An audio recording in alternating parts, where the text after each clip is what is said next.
자, 오늘로 이제 요한복음 1장이 이제 끝납니다. 이제 1장을 좀 오래 했죠. 그만큼 요한복음은 매 구절 구절이 매우 중요하고 시사하는 바가 담고 있는 내용이 많기 때문에 좀 오래 걸립니다. 자, 지난주 설교와 오늘 설교 본문에서는 그 예수님과 제자들이 서로 관계를 맺는 장면이 이제 나오는 거예요. 근데 이 장면에서 가장 자주 등장하는 단어가 이렇게 한번 쭉 보시면, 그러니까 지난주 29절부터였죠. 지난주는 쭉 보시면 가장 많이 등장하는 단어가 보다라는 단어예요. 보다. 그죠? 지난주 예수님은 세례 요한의 두 제자들을 보시고 그들에게 무엇을 구하느냐라고 질문을 하신 다음에 그들에게 와서 보라라고 하셨죠. 그리고 42절을 보셔도 요한의 아들 시몬을 보시고라고 합니다. 또 43절에서 예수께서 갈릴리로 나가려 하시다가 빌립을 만나라고 하는데, 여기서 만난다라는 것은 뭐 가다가 우연히 만났다는 뜻이 아니라 그 원어적 의미는 특별한 목적을 가진 만남을 의미해요. 특별한 목적을 가진 만남. 즉 빌립을 주목하고 계셨다는 것이죠. 또 47절에는 나다나엘이 예수께 오는 것을 보시고라고 하죠. 예수께서 보시고라고 합니다. 또 나다나엘이 무화과 나무 아래에 있을 때 보았다라고도 하십니다. 자, 그런데 또 예수님만 보시는 게 아닙니다. 제자들도 보다에 해당되는 단어들을 쓰죠. 오늘 본문에서 빌립이 나다나엘에게 와서 보라라고, 빌립이 또 보라라고 하죠.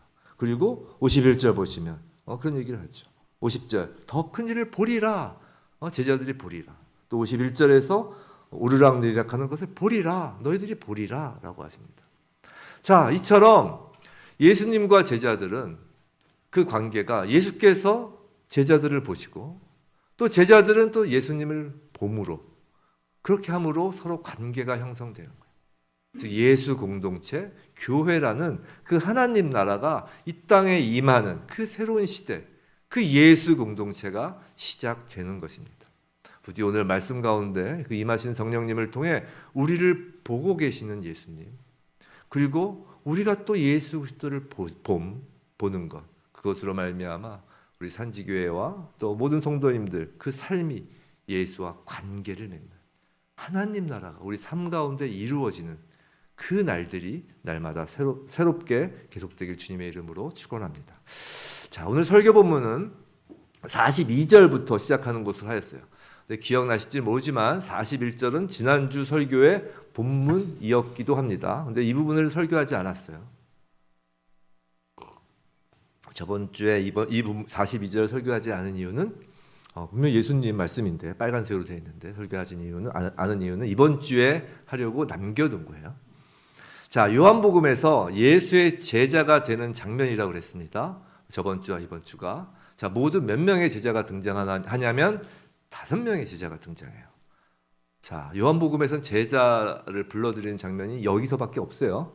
이게 그러니까 예수님께서 5명의 제자를 만나는 이 장면이 예수와 제자와의 관계 맺음, 어떻게 해서 교회가 형성되느냐라는 것을 보여준 대표적인 본문이라는 것이에요. 자, 5명 한번 볼까요? 처음 2명은 누구였죠? 세례 요한의 제자 둘이었습니다. 두 제자. 한 명의 이름은 나와요. 그죠? 누군가요? 40절에 나와요. 안드레라고 나오죠. 안드레. 그죠? 베드로의 형제 안드레입니다. 그런데 또 한 명의 이름은 안 나와요. 그죠? 근데 거기엔 다 이유가 있어요.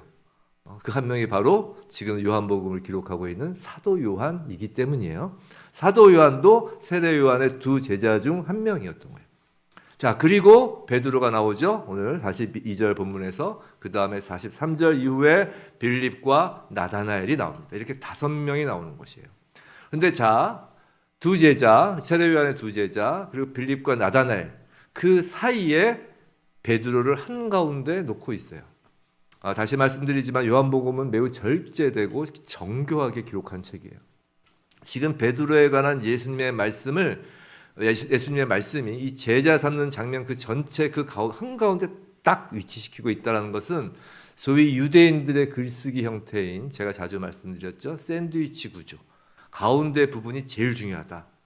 이게 결론이다라는 것이에요. 즉 요한복음에서 5명의 제자를 쭉 기록하면서 이 5명의 제자는 당연히 5명만 의미하는 게 아니겠죠. 예수의 모든 제자를 대표하는 것이에요. 이 5명이. 그리고 예수 공동체 전체를 대표하는 것이에요. 이 5명이. 그 이야기를 쭉 하면서 어떤 메시지를 전하려고 하는데 그 메시지 중에 결론이 핵심이 요한의 아들 시몬의 이름을 게바, 즉 베드로로 바꾸는 내용이 그 결론 핵심이다라는 것이에요. 자, 그럼 이제 42절이 중요하다는 것을 알겠죠? 42절. 자, 다시 한번 읽어볼까요? 시작. 데리고 예수께로 오니 예수께서 보시고 이르시되 내가 요한의 아들 시몬이니 장차 게바라 하리라 하시니라. 게바는 번역하면 베드로라. 자, 예수께서 안드레가 데리고 오는 시몬을 보십니다. 예수님의 보심은 그저 바라보는 것이 아니에요. 인간의 육신의 눈으로 이렇게 보는 것과는 달라요. 이 보심을 신학적으로는 신적 통찰력이라고 해요. 예수님이 보실 땐 신적 통찰력을 가지고 보시는 거예요. 그를 꿰뚫어 보시는 것입니다. 그의 과거, 현재, 미래뿐 아니라 그의 정체성, 그의 본질, 그의 존재 가치에 대해 지금 보신다는 것이에요. 그리고 그것을 보시고 장차 게바라 부릴 것이다 라고 하시는 것이에요. 게바는 당시 통용되던 아람어이고 이는 베드로, 즉 반석이란 뜻이에요. 자, 요한복음은 복음서 중에 가장 나중에 기록된 책이에요. 하물며 바울서신보다도 나중에 기록된 책이에요. 제가 전에 한번 말씀드렸는데 바울서신이 신약에서 가장 먼저 기록된 책이에요. 그 다음에 복음서들이 기록된 거예요. 그러니까 요한복음은 거의 이 전체 신약 책 중에 거의 마지막에 쓰였다고 보시면 돼요. 그러니까 앞에 있는 부분을 어느 정도 알고 있다는 걸 전제로 요한이 지금 쓰는 거예요. 자, 다른 공관복음에서 이와 유사한 장면을 우리는 당연히 기억을 해야 되는 것이에요. 이걸 보고 시몬의 이름이 베드로로 바뀌는 장면이 우린 기억나는 것입니다. 요한복음에서는 그 장면이 없어요. 그 장면이. 즉 가이사랴 빌립보 지역에서 베드로가 예수가 누구신지의 대답으로 뭐라고 그러죠? 주는 그리스도시요 살아계신 하나님의 아들이시니이다 라고 고백했을 때 예수께서 베드로에게 하신 말씀이 그의 이름을 바꿔주잖아요. 그렇죠? 베드로라는 그 장면이라는 것이에요. 그리고 그 이름 위에 예수님께서 뭐라고 그러시죠? 즉 주는 그리스도시요 살아계신 하나님의 아들이시니이다 라는 그 신앙 고백 위에 예수님 당신의 교회를 세우신다고 하셨습니다. 이게 지난 인직식 때 우리 초빙받은 목사님이 해주신 설교 본문이죠. 지금 사도 요한은 이 요한복음 1장에서 제자들을 삼는 그 장면 전체에서 바로 그 교회를 이야기하고 있다라고 지금 이야기하는 거예요. 시몬의 이름을 베드로로 바꾸는 것에서 그 얘기를 지금 결론으로 말하고 있는 것이에요. 자, 성경에서 사람의 이름을 지어준다는 것은 인간에게 아담이라는 이름을 하나님이 주신 것으로부터 시작해서 매우 중요한 의미를 갖고 있습니다. 아담이 동물의 이름을 지었다는 건 매우 놀라운 일이에요. 근데 그 의미가 뭔지 아세요? 그건 하나님이 아담에게 다스리라 하셨잖아요. 즉 권한을 주셨다는 것이에요. 그래서 이름을 지은 거예요. 이름은 그런 의미가 있어요. 이름을 지어준다는 것은 이름을 지어준 자가 이름을 받는 자에 대한 온전한 권리, 소유권을 갖는다라는 의미예요.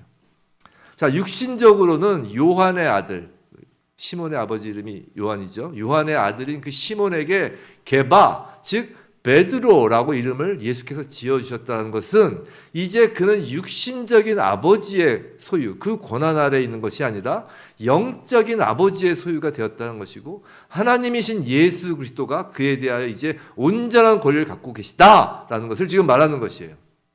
그래서 베드로 반석 교회가 예수님의 교회라는 것입니다.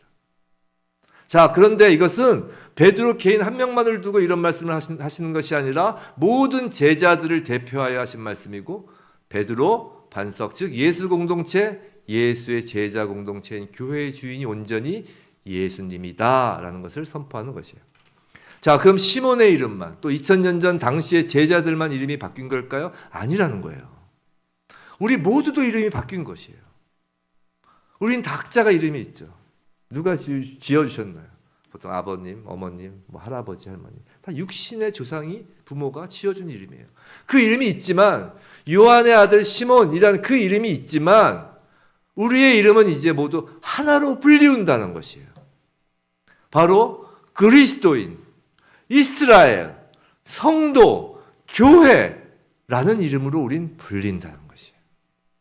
요한복음을 시작하면서 요한복음 1장은 창세기의 첫 창조와 대비되는 예수 그리스도로 인한 새 창조에 대한 말씀이라고 말씀드린 기억이 나실 것입니다. 창조와 첫 창조와 대비되는 말씀들이라고. 그리고 이 제자들을 삼는 이 장면은 그 창조된 공간을 채우시는, 첫째 날, 둘째 날, 셋째 날 그 공간을 만드시고 이제 채우시잖아요. 그 채우시는 하나님의 역사하심을 대표적으로 보여주는 것이라고 이제 말씀을 드렸어요. 지금 예수께서는 새 창조의 공간에 새 인류라는 성도, 교회라는 이름을 주시며 새 인류를 만들고 계신다는 것이에요.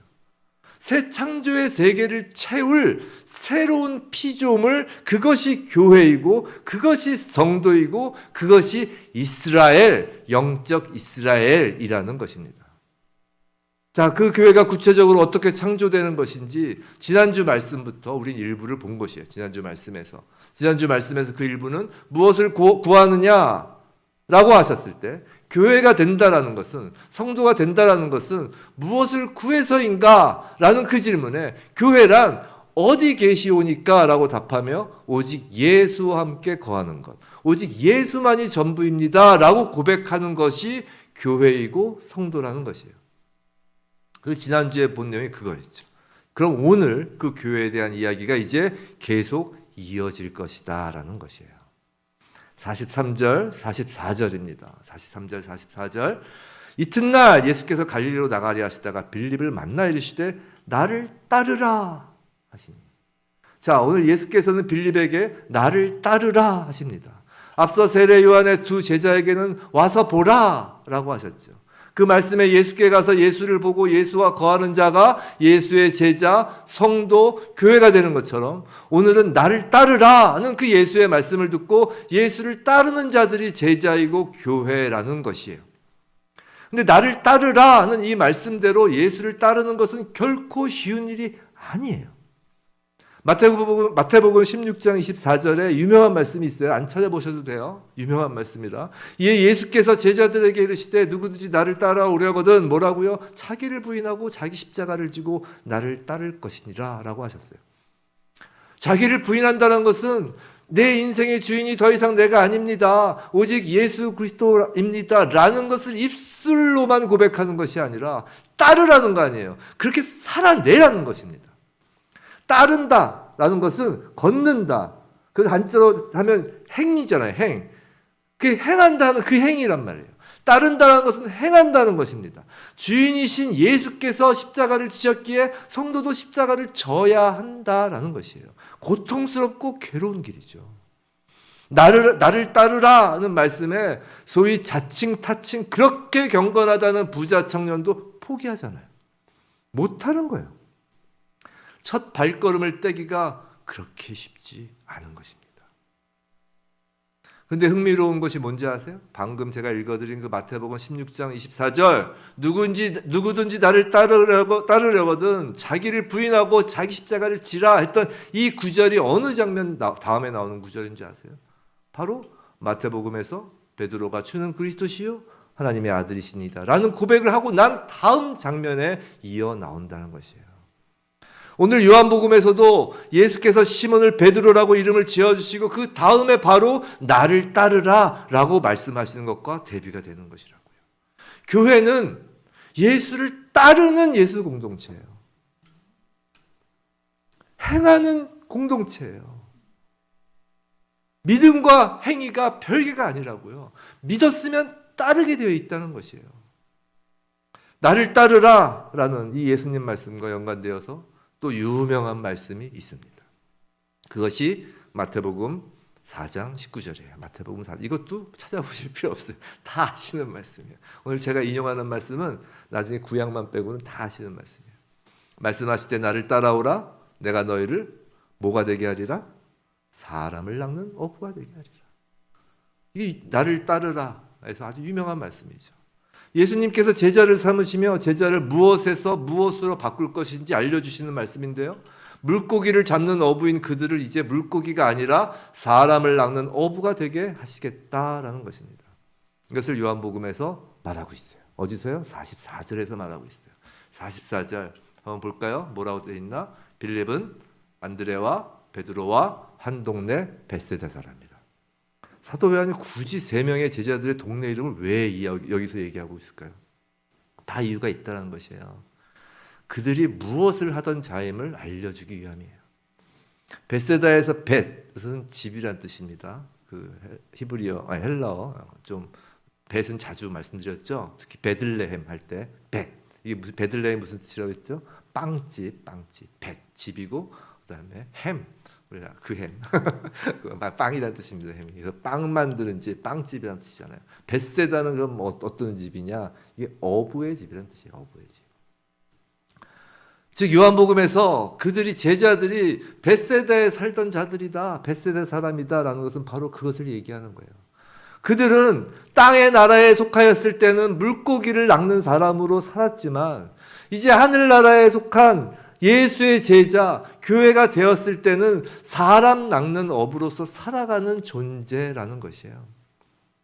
성도 여러분, 첫 창조를 이루신 예수께서 이 땅에 오셔서 두 번째 창조를 시작하시는데 우리는 지금 두 번째 창조를 살고 있는 거예요. 첫 창조의 시대는 우리에겐 지나가고 있어요. 지금 우리는 지금 오고 있는 시대를 살고 있는 거예요. 사는 거예요.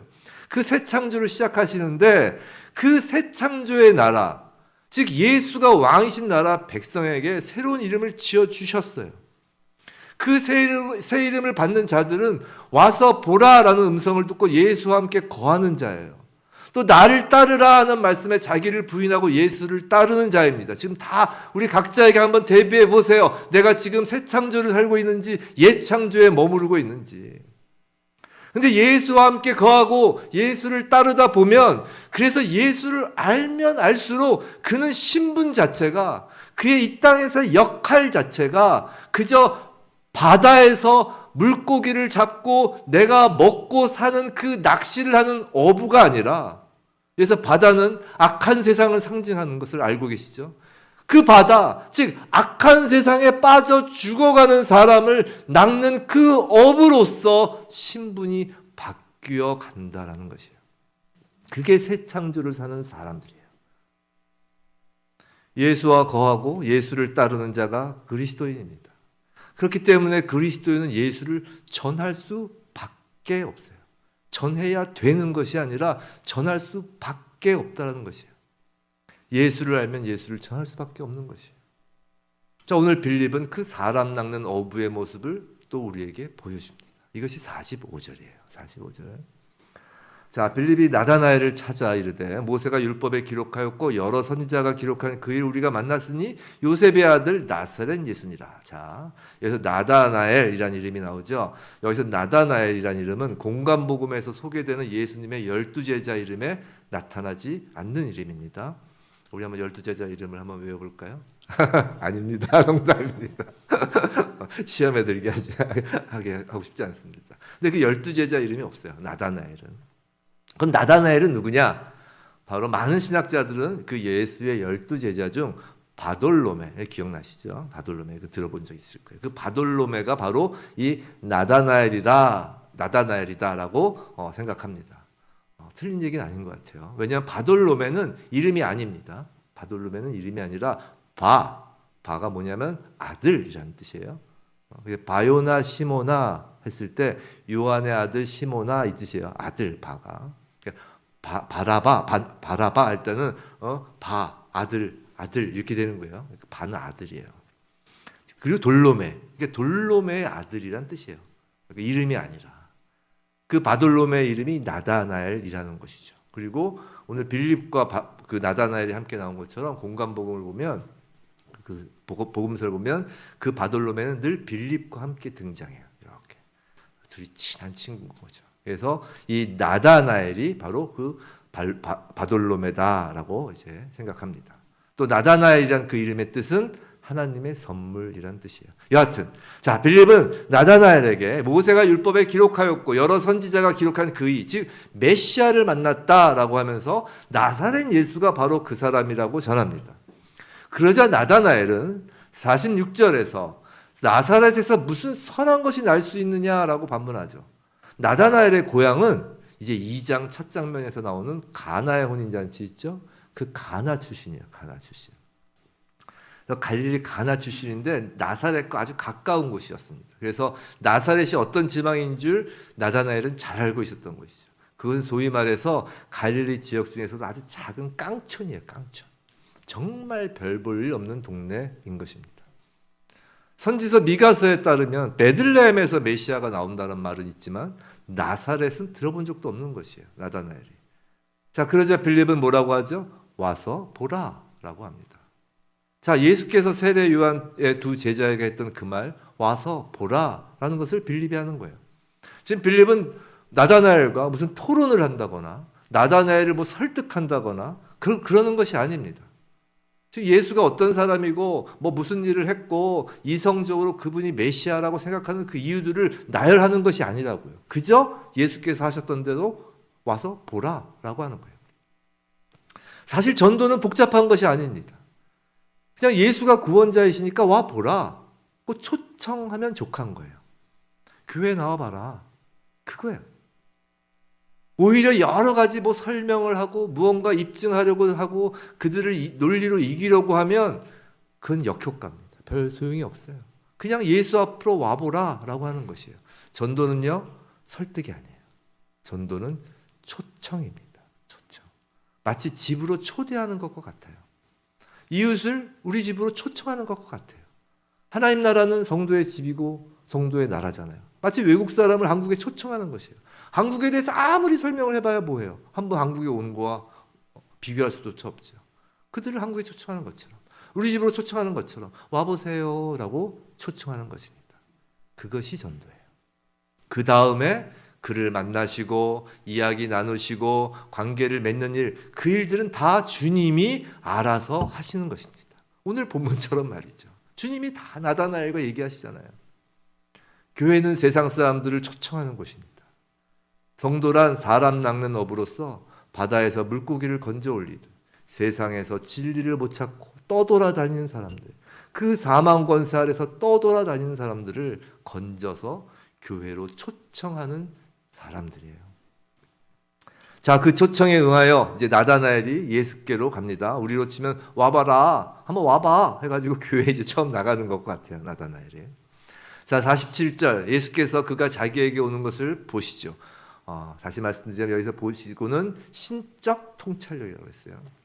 자, 그리고 그를 가리켜 뭐라고요? 보라, 이는 참으로 이스라엘 사람이라 그 속에 간사한 것이 없도다 라고 합니다. 자, 이제부터 이제 47절부터 51절까지 이제 나다나엘과 예수님의 대화는 우리로 하여금 매우 이 성경에서 난해한 구절로 생각이 들 거예요. 그냥 읽어서는 잘 이해가 안 되셨을 것입니다.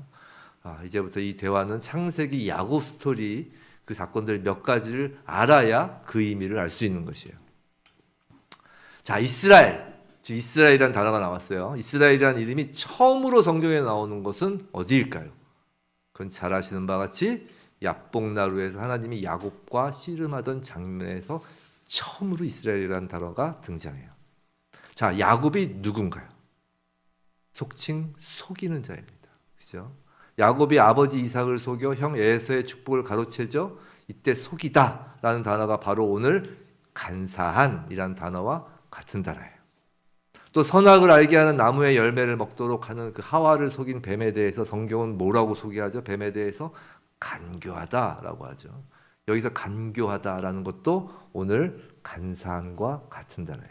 자, 무슨 말이냐면 하나님은 야곱과 씨름을 하면서 야곱 안에 있는 그 뱀이 주입하여 놓은 그 뱀의 특성인 간사함, 간교함, 그 속임, 그 죄들을 지금 뽑아내는 거라고요.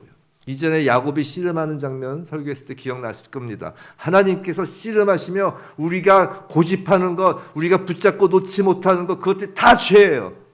그것을 뿌리채 뽑으시려고 씨름을 걸어오신다고 했잖아요. 환도뼈를 부러뜨리면서까지 우리 안에 있는 그 뱀이 심어놓은 죄를 뽑아내시는 거라고요. 그리고 난 후에 야곱을 이스라엘이다라고 이름을 바꾸어 주셨다고요. 물론 야복나루에서 그 씨름을 다 마친 후에도 곧바로 야곱이 그 간사함이 모두 제거돼서 이스라엘이 된 것은 아니에요. 하지만 하나님께서 그에게 이스라엘이라 칭할 것이다 라고 한 것은 하나님께서 책임지시고 종국적으로는 이스라엘로 만들어 가신다는 것이에요. 고집 부리면 부릴수록 환도뼈만 부러질 뿐인 것이에요. 하나님께서 끝까지 해내십니다. 끝까지. 어떻게 해요? 이제 그 환도뼈를 누구를 부러뜨리시나요? 예수 그리스도의 몸을 꺾으시는 거예요.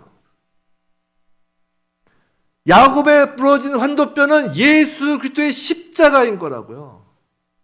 세상 죄를 지고 가시는 하나님의 어린 양으로서 우리 속에 있는 그 죄를 뽑아내시겠다고 하시는 거라고요. 우리의 환도뼈 정도는 비교도 할 수 없는 능력이고 은혜인 것입니다. 성도 여러분, 예수 그리스도의 그 십자가 능력으로 우리의 죄가 뽑혀 나가는 것이에요. 세상 죄를 지고 가는 하나님의 어린 양이라고 했잖아요. 여기서 지고 가다라는 뜻이 뭐라고 그랬죠? 제거하다, 치우다라는 의미라고요. 예수께서 십자가에서 우리의 죄를 치우시고 지우시는 거라고요. 예수께서 사단이 심어놓은 그 죄의 뿌리, 씨앗을 제거하시면서까지, 어디서요? 십자가 위에서 제거하시면서 참 이스라엘을 만드신다는 것이에요. 지금 나다나엘에게 하시는 예수님의 말씀은 그 참 이스라엘에 대하여 말씀하시는 거라고요. 그래서 네 안에 간사함이 없다라고 하는 것이라고요. 예수님 이후 신약의 영적 이스라엘은 교회를 의미합니다. 마치 시몬을 베드로라고 이름을 바꾸시면서 교회를 선포하신 것처럼 지금 나다나엘을 보시며 영적 이스라엘로서의 교회에 관하여 선포하시는 거라고요. 그 안에 간사함이 없다라고 말이죠. 물론 지상의 교회는 야복나루의 야곱처럼 아직 완벽하지 않습니다. 하지만 야복나루에서 아직 부족한 야곱에게 이스라엘이다 라고 이름을 주신 것처럼 예수님께서는 결국 교회는 참 이스라엘로서 간사한 것, 사탄이 심어놓은 죄의 씨앗이 완전히 뽑히게 될 것이다 라고 선포하시는 거라고요.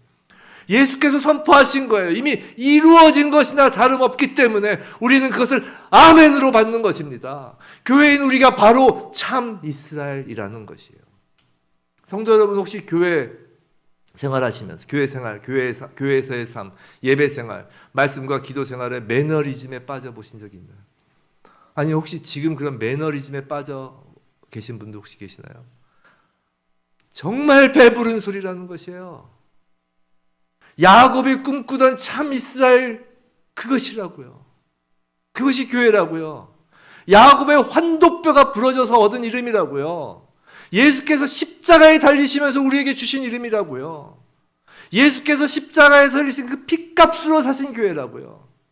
성도 여러분, 이 땅에 심겨진 사단의 죄의 씨앗을 제거할 곳으로는 예수께서 교회 이외에 다른 어떤 대안을 주신 적도 없어요. 어떤 이데올로기도 죄를 씻지 못합니다. 어떠한 사상으로도 어떠한 윤리와 도덕으로도 죄를 뿌리채 뽑지 못한다고요. 그런 척하는 것뿐이죠. 그러면서 더욱 죄를 뿌릴 뿐이죠. 성도 여러분, 교회가 이 땅에 없어도 될 것 같으세요? 주일 예배 몇 번 빠져보세요. 빠지세요. 정말 빠지지 마시고요. 빠져보세요. 말 이상한데. 주일 예배 몇 번 빠지면 바로 증상이 나타나요. 금방 세상이 좋사오니 세상이 좋사오니라며 세상락에 푹 빠져 사는 것입니다. 교회 외에서 죄 문제를 해결받기란 불가능한 것이에요. 오직 예수를 만나고요, 오직 예수와 거하고요, 예수를 따르고 예수 공동체, 바로 예수의 몸된 교회를 통해서만 그 속에서 간사함이 없는 참된 이스라엘 하나님 나라가 이루어짐을 믿으시기 바랍니다. 자, 48절 나다나엘이 예수께 되묻죠. 어떻게 나를 아시나요? 분명히 처음 보는데 어떻게 아시나요? 라는 물음이에요. 그때 예수님이 말씀하십니다. 빌립이 너를 부르기 전에 내가 무화과 나무 아래에 있을 때 보았노라. 그런데 이 말을 들은 나다나엘의 반응은 더 놀랍습니다. 랍비여, 당신은 하나님의 아들이시요 당신은 이스라엘의 임금이로소이다.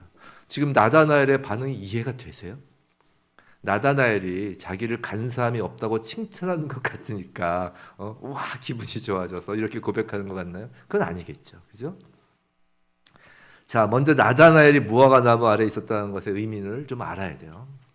자, 빌립이 나다나엘에게 예수에 대해 말할 때 뭐라고 그랬죠? 빌립이 나다나엘에게 예수를 소개할 때 모세가 율법에 기록하였고 여러 선지자가 기록한 그 이라고 하였습니다. 이 말은 뭐냐면 나다나엘이 모세의 그 율법, 선지자가 기록한 그 내용을 잘 알고 있는 사람이라는 거예요.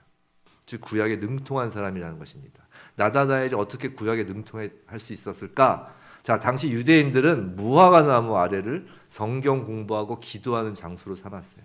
그러니까 나다나엘이 늘 그 아래에 있었다는 건 늘 성경을 묵상하고 기도했다는 것이에요. 그래서 성경에 능통했다는 것이죠. 이 무화과 나무의 넓은 그늘이 중동 지역의 뜨거운 햇빛을 피하기 적절하였기 때문이에요.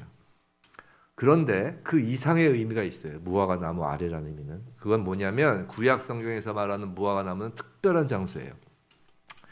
찾아보시면 시간이 좀 걸리니까 제가 읽어드릴게요. 메모만 하세요. 열왕기상 4장 25절, 열왕기상 4장 25절. 솔로몬이 사는 동안에 유다와 이스라엘이 단에서부터 브엘세바에 이르기까지, 단에서부터 브엘세바는 이스라엘 전 영토를 얘기하죠. 그 이르기까지 각기 포도나무 아래와 무화과 나무 아래에서 평안히 살았더라. 자, 이게 무슨 말이냐면 솔로몬 시대의 그 풍요로움과 평화로움을 포도나무 아래와 무화과 나무 아래에서 사는 곳으로 묘사한 말씀이에요. 이 말씀 때문에 유대인들은 포로 시대 이후를 겪으면서 늘 꿈꾸던 것이 그 솔로몬 시대의 모습이고 늘 포도나무와 무화과 나무를 꿈꿨던 것이에요. 그래서 미가서 4장 4절, 이제 미가서는 선지서죠. 미가서 4장 4절에는 이런 말씀이 있어요. 각 사람이 자기 포도나무 아래와 자기 무화과 나무 아래에 앉을 것이라 그들을 두렵게 할 자가 없으리니 이는 만군의 여호와의 입이 이같이 말씀하였습니다. 또 스가랴서, 또 선지서죠. 스가랴서에도 이런 말씀이 있어요. 스가랴 3장 10절, 만군의 여호와가 말하노라 그날에 너희가 각각 포도나무와 무화과 나무 아래로 서로 초대하리라 하셨느니라. 자, 미가서와 스가랴서에서 방금 읽어드린 이 말씀이 무슨 의미냐면 마지막 때, 지금 마지막 때를 예언하는 그 말씀들인데, 그 마지막 때 구원자 메시아가 오실 때, 그때는 포도나무 아래의 풍요로움과 무화과 나무 아래의 그 샬롬, 평안을 누릴 것이다 라고 지금 예언을 하는 것이에요. 그래서 이스라엘 사람들은 무화과 나무의 아래에서 성경을 읽고 기도하는 이유가 메시아가 나타나면 그 무화과 나무 아래에 있는 사람들을 이렇게 지나가면서 만나게 할 것이다 라는 어떤 그런 이야기가 있었던 거예요. 그래서 무화과 나무 아래는 간절히 메시아를 기다리고 있는 그 모습을 상징하는 거예요. 나다나엘은 무화과 나무 아래에서 성경을 늘 묵상하고 기도하고 메시아 구원자를 간절히 기다리는 사람이었다는 것이에요. 한번 생각해 보세요. 지금 교회 성도도 마찬가지 아닌가요? 우리가 말씀을 통해 보고자 하는 분이 누군가요? 누구예요? 메시아예요. 예수예요. 우리가 기도를 통해 만나고자 하는 분이 누군가요? 우리가 어제도 오늘도 내일도 간절히 기다리는 분이 딱 한 분 계세요. 오직 예수 그리스도잖아요. 우린 지금도 예수 그리스도를 기다려요. 오늘날 무화과 나무 아래에 있는 자가 바로 교회이고 바로 성도라는 것이에요. 나다나엘도 지금 교회를 예표하는 것입니다. 보여주는 것이에요. 자, 그런 나다나엘과 예수의 대화 속에서 우리는 매우 친밀한 예수의 음성을 오늘 들어요. 자, 성도 여러분, 제가 질문을 하나 몇 개를 할게요. 거의 뭐 세례문답 같은 질문인데, 자, 여러분은 예수님이 하나님의 아들이심을 믿으시나요? 예수님이 십자가에서 죽으시고 3일 만에 부활하셔서 우리를 구원하심을 믿으시나요? 예수님이 지금도 살아계시고 성령을 보내시어 우리와 언제나 함께 하심을 믿으시나요? 자, 아멘이라 하셨는데 그것을 머리로 믿으시나요? 그것이 사실이더라도 정보로서 믿으시나요? 가만히 한번 생각해 보세요. 오늘 나다나엘이 예수에 대한 정보를 머리로 깨달아, 방금 제가 질문 드린 그 질문과 같은 그 정보를 머리로 깨달아 당신은 하나님의 아들이시요 이스라엘의 임금 즉 메시아라고 고백하였을까요? 아니라는 것이에요. 예수의 내가 보았노라. 내가 너를 안다. 라는 그 음성이 이 머리가 아니라 가슴에 새겨졌기 때문에 그 고백이 터져 나온 거라고요. 성도 여러분, 우리도 그런 경험이 있지 않나요? 지금도 그 음성 앞에 다시 주님 앞에 엎드리는 것 아닌가요? 한번 생각해 보세요. 생애 처음 교회 나온 사람이 갑자기 속에서 뜨거운 것이 올라오면서 예수를 주님으로 고백하시는 경우 적지 않아요. 또 우리가 예배 중에 또 말씀과 기도 중에 내 안에서부터 알 수 없는 그 울음이 터져 나오는 것을 멈추지 못한 경우가 적지 않아요. 어느 때 그런가요? 어느 때? 우리가 머리로 알아서요? 아니에요. 주님의 그 음성이 들릴 때 내가 너를 안다. 그 음성, 주님의 그 안아주심, 주님께서 또 저희를 알아주시는 것. 이전에는 그저 머리에 담았던 예수가 어느 날 가슴에 담기는 그 순간 바로 예수께서 내가 안다. 그거 아닌가요? 그때 우리는 말로 형언할 수 없는 예수님과 하나됨을 느끼는 거라고요. 성도 여러분, 이 시간 예수님의 그 음성을 들으시기 바랍니다. 내가 다 안다. 내가 다 보았다. 라는 음성 말이에요. 너의 지나온 모든 날들을 내가 안다. 세상이란 이 바다에서 얼마나 힘들게 허우적거렸는지 너의 상처를 안다. 너의 아픔을 안다. 너의 모든 것을 내가 안다. 나다나엘이 무화과나무 아래에서 날마다 간절히 메시아를 기다렸던 것을 아시는 예수께서 날마다 신음하던 우리를 보시고 안다라고 하시는 거예요. 그 음성을 마음으로 듣게 될 때 우리의 가슴속 깊이부터 주여 주님 이라고 터져 나오는 거라고요. 보았다 함으로 믿느냐? 네, 주님께서 보았다 하심으로 우린 믿는 거라고요. 예수께서 우리를 보았다라는 그 음성을 듣는 그 순간 우리는 예수와 하나가 되는 경험을 한다고요. 그것이 교회인 거예요. 자, 교회의 결론 51절입니다. 예수께서는 이보다 더 큰 일을 보리라 라고 하시고 이제 말씀하시는 대상을 나다나엘에서 너희로 바꾸세요. 51절은 이제 너희라고 하시죠. 모든 제자, 모든 교회 바로 우리에게 말씀을 하시는 거예요. 51절 우리 한번 함께 읽어볼까요? 시작. 또 이르시되 진실로 진실로 너희에게 이르노니 하늘이 열리고 하나님의 사자들이 인자 위에 오르락내리락 하는 것을 보리라 하시니라. 자, 이 말씀 딱 읽는 순간 어떤 장면 딱 연상되시죠? 야곱이 고향 땅을 떠나 길가에서 돌베개를 하고 누웠을 때 본 장면. 하늘이 열리고 사다리가 내려와 천사가 오르락내리락 하는 장면, 바로 그 장면입니다. 그런데 인자, 즉 예수가 바로 그 사다리라는 것이에요. 하늘문이 열리고 예수가 사다리 되어 내려오셨다는 것이에요. 자, 무슨 말이냐면 그 인자 위에 하나님의 사자들이 오르락내리락, 무슨 말이냐면 예수님이 사다리가 되셔서 하늘과 땅을 이어주시는 분, 하늘과 세상의 중보자가 바로 예수 그리스도시이고 그 일을 너희가 볼 것이다 라는 것이에요. 성도 여러분, 교회가 그 일을 볼 것입니다. 아니, 보고 있습니다. 아니, 보는 것 정도가 아니라 그 장면 한가운데에 교회가 있는 것이에요. 자, 무슨 말이냐면 51절은 다름 아니라 마태복음 아까 16장 그 베드로의 고백 위에 교회를 세우신 그 16장 그 말씀, 예수께서 교회에 대하여 하신 말씀, 바로 그 말씀이기 때문에요. 마태복음 16장 18절 19절 이것도 너무 유명한 말씀이에요. 제가 읽어드릴게요. 또 내가 내게 이르노니 너는 베드로라. 내가 이 반석 위에 내 교회를 세우리니 음부의 권세가 이기지 못하리라. 그 다음에 뭐라고 하셨나? 19절 바로 이어서 내가 천국 열쇠를 내게 주리니 내가 땅에서 무엇인지 매면 하늘에서도 매일 것이요 내가 땅에서 무엇인지 풀면 하늘에서도 풀리리라 하시고, 성도 여러분, 교회에게 천국 열쇠를 주셨다는 것입니다. 하늘과 땅을 하나로 연결하는 그 천국 문을 열 수 있는 열쇠를 교회에게 주셨다는 것이에요. 그래서 교회가 땅에서 매고 풀면 하늘에서도 매이고 풀린다는 것입니다. 이것이 뭐예요? 예수께서 하늘과 땅을 하나가 되게 하셨잖아요. 그런데 이 땅에 남겨진 예수 그리스도의 몸이 어디인가요? 누구인가요? 바로 교회라는 것이잖아요.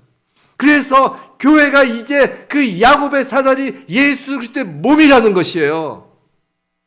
성도 여러분, 여러분의 정체성 바로 그 몸이라는 것이에요. 예수를 만나 예수와 거하고 예수를 따르며 사람들을 예수에게 초대하고 예수를 간절히 기다리며 또한 예수가 태초부터 영원까지 보고 알고 계신 여러분, 바로 여러분이 예수 공동체이고 여러분이 예수의 몸이며 여러분이 바로 하늘과 땅을 연결하고 중보하는 교회라는 것입니다. 새 하늘과 새 땅에 옮겨질 새로운 피조물 말이에요. 성도 여러분, 우리가 함께 모여 금요일날 기도 모임을 하죠. 함께 또 새벽 예배를 하죠. 함께 주일날 이렇게 예배하고 기도하죠. 이게 그냥 개인적인 일이 아니라는 것이에요. 영적 눈을 뜨시기 바랍니다. 이것이 바로 땅에서 묻고 하늘에서 묶이고 땅에서 풀고 하늘에서 풀리는 그 예수 그리스도의 사다리 역할을 우리가 하고 있다는 것이에요. 우리가 이 땅에서 사단마귀를 묶으면 하늘에서 그것을 묶으실 것이고, 우리가 이 땅에서 이 땅의 선함을 풀면 하늘에서 그 선함이 열린다는 것이에요. 언제요? 우리가 함께 기도하고 예배할 때요. 왜요? 예수님께서 분명히 말씀하셨어요. 너희가 두세 사람이 모여 나의 이름으로 기도하는 자리에 내가 함께 하겠다고요. 그것이 교회예요. 그 자리는 피하시면 안 됩니다. 그 자리는 반드시 도시락 싸들고 다니면서 참석해야 되는 거예요. 왜냐하면 하늘을 묶고 하늘을 푸는 그 영적 권세를 하나님께서 그 열쇠를 주셨는데 그것을 어찌 다른 것보다 뒤에 둘 수 있냔 말이에요. 그리고 아무리 기도해 보세요. 그게 되나? 성도 여러분, 이것이 교회입니다. 이것이 예수예요. 우리가 바로 예수의 몸인 것이에요. 예배, 기도, 이것이 우리의 정체성인 것입니다. 우리가 예수 그리스도의 몸이에요. 부디 우리가 언제나 주님의 교회, 천국 열쇠를 가진 자임을 명심하시기 바랍니다. 다른 사람이 하는 것이 아니에요. 세상 탓할 거 하나도 없습니다. 하나님은 늘 교회를 보시고 너희가 큰 일을 보리라 하시는 거예요. 주님이 보시는 걸 믿으십니까? 여러분을 보세요. 우리를 보세요. 우리가 주님께서 너희가 큰 일을 하리라 보았다므로 믿느냐? 아멘. 주님께서는 우리를 보셨습니다. 거기에 아멘이면 주님의 큰일, 하늘문을 여시고 하늘과 땅을 연결하는 그 일을 날마다 주님 안에서 볼 것입니다. 부디 저와 여러분 그런 예수 그리스도의 몸된 교회 되길 주님의 이름으로 축원합니다.